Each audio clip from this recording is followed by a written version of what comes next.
for this particular quiz. Now here for the grading, let's say you have short answers or paragraph responses, obviously you're going to want to click to later after manual review, right? So you can grade those parts of the exam on your own, on your time.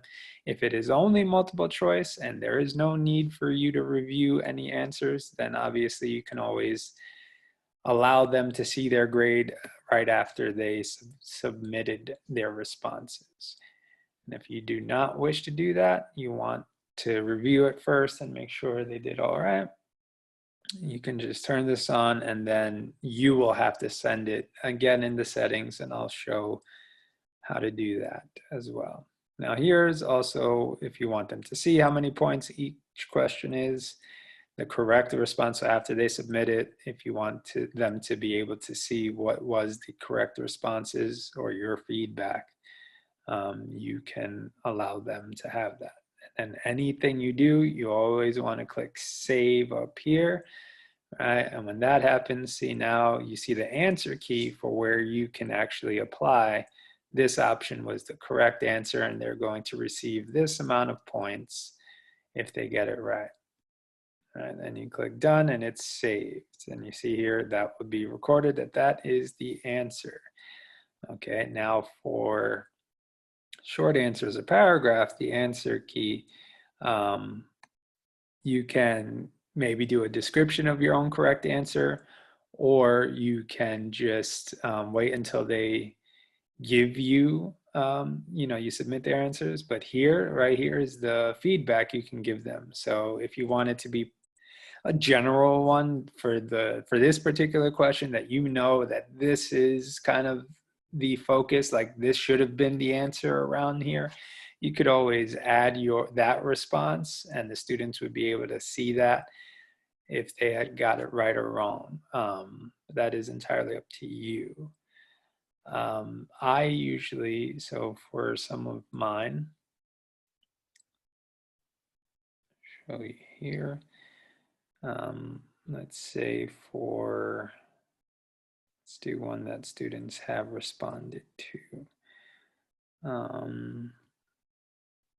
believe a student responded to this one.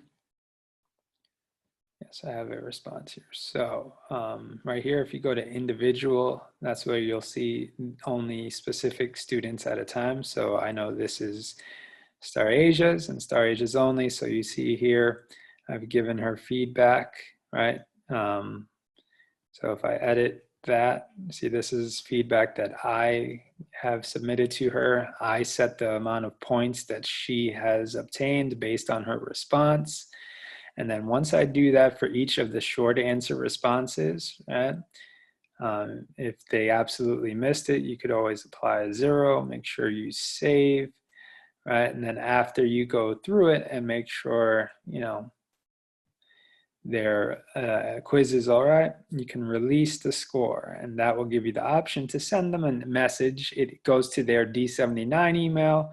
You could give them words of encouragement or focus on this, you missed this part of the exam, and whatever message you want to send to them, then you click send emails and release. So the scores will be given to the student based on your review and how many extra points, right? So this is based on the multiple choice part only.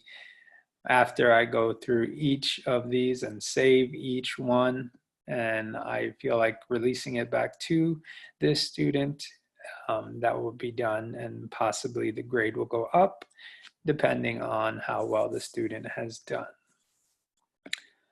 Those are the general, I know there's a lot, so there is a lot to do with these quizzes. Now the images, right? So you can go to right up here where it says customize theme, and they give you general ones.